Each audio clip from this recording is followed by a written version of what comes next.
Hey everybody, Shane Severson here, and our May numbers are finally in. It's the beginning of June, so I want to talk about our May market update. Before I jump in, let me just say, if you are watching this video and you watch this information, if you're getting something from this, would you please share this? Do me a favor and share this with somebody else so they can get great information as well. If you are watching this off a shared video, go to our page, like our page, and follow us, because every single week I do Tips Tuesdays. I share about the market, what's going on. This is good information to know so that you don't make a bad decision. Whether I'm your agent or you have another agent, being properly educated in real estate is the key. So follow our page, watch this. I do market updates once a month. So hopefully you're watching this. Hopefully you're getting good information. Share it so somebody else can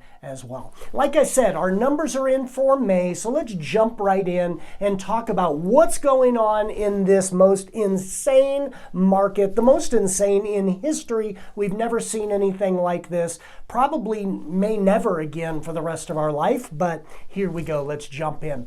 One thing I talk about every single month is our average price. What is the average price doing?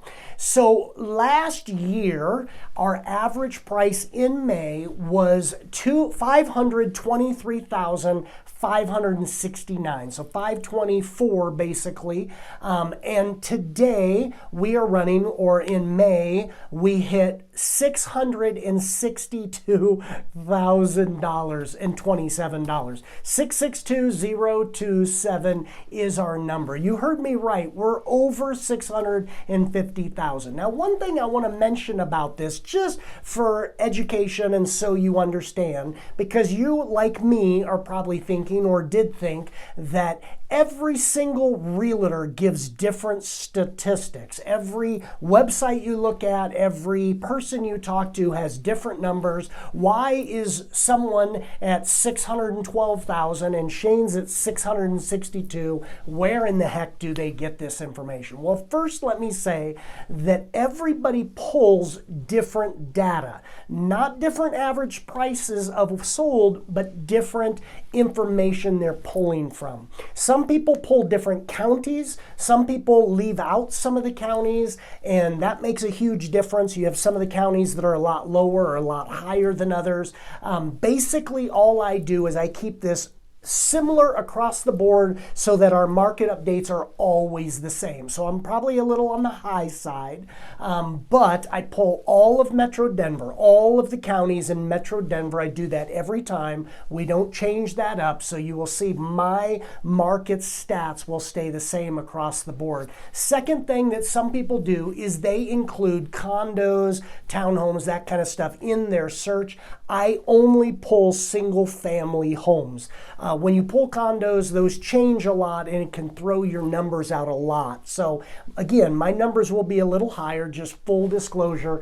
But the fact of the matter is, those same numbers a year ago, our average price was $523. A year later, that same pull is $662,000. A couple things I want to say about that. First, that's not normal.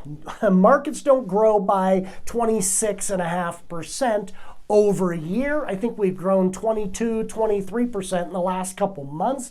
That's unheard of. That's not normal. Don't think that's normal. It's not going to continue on that pace. It can't. So that is an anomaly that hit because of statistics, because of certain things. So watch some of my Tips Tuesdays. Here in the last month, I've shared about a couple things that are going on in the market. Go back, watch those, and it will educate you on why. A lot of that is fear and money pumped into a market, which is kind of stalling the market out. Supply and demand is dropping, which is driving prices up. But 26.4% is not normal. My takeaway from that will be, I think here in the next couple years, for the next couple years, I think we may see 1 to 3% appreciation, which may sound like, oh my gosh, I'm making no money money on my house.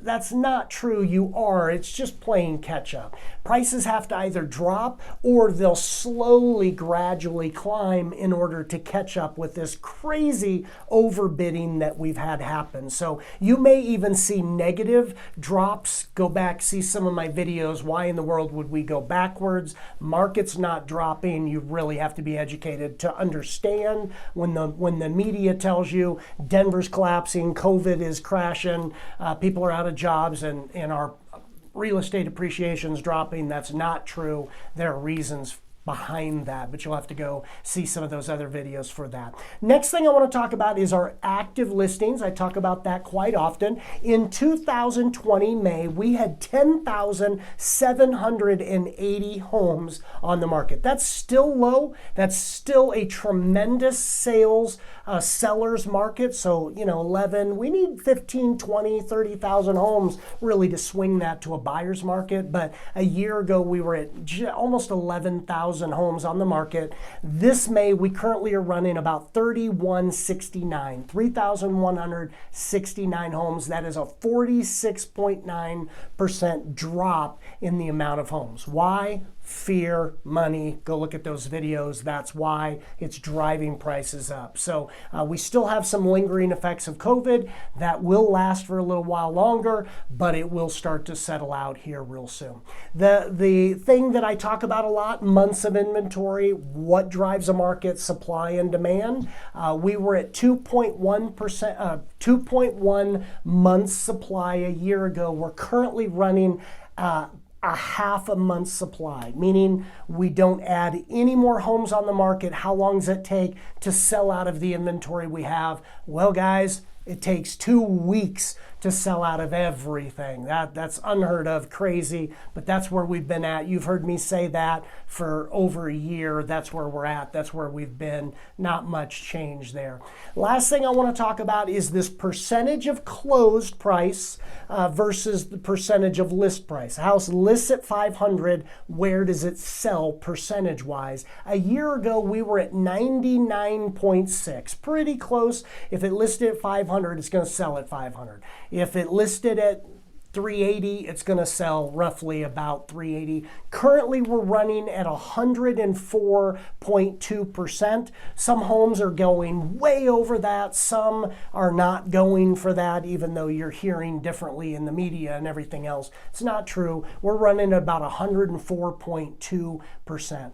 Here's the deal. We have just a lot of supply and demand issues. It will level out. So what is my takeaway this month? Nothing's much changed. In fact, if anything, it's getting a little worse than it's been. Good for you sellers, not great for the buyers. But these two things will settle down. The craziness in the overbids will slow down, I promise you, as we get even further. People get vaccinated, more confidence in the economy, confidence in your job, as people know if I sell, I can actually buy a home. We'll have more homes on the market. As interest rates continue to climb, we'll actually lose some buyers and it will settle out. So here's the takeaway that I would share with you, and please, please, please listen to me so you don't lose a ton of money. Number one, sellers, I cannot stress enough, now is the time. I'm not just saying that. I'm not selling you on anything. Go use your buddy that's a realtor. I don't care. But the point is now, today is the time to sell. I'm here to tell you, you give it 3 months, 6 months, I don't know what that amount of time is, but you will lose $30,000, $50,000, $80,000 just like that. It will be gone. These prices aren't going to continue like this. Sell today while they are crazy and take advantage of the market, the most insane market in history ever. Take advantage of it if you're going to sell. If you're a buyer, I would say be patient. When that happens and those prices level back out, that is the time to buy. So for the sellers that didn't listen, buyers, you will get to take advantage of that $40,000, $50,000 that now you can get into a house for. I hope that helps. If you have any questions, any concerns, ever, don't understand what I'm talking about, reach out, give me a call. I'd love to share. If you're a buyer or seller ready to make a move, give me a call. I would love to talk to you and help you out with as much as I can. God bless. Hope that helps. We'll see you next month.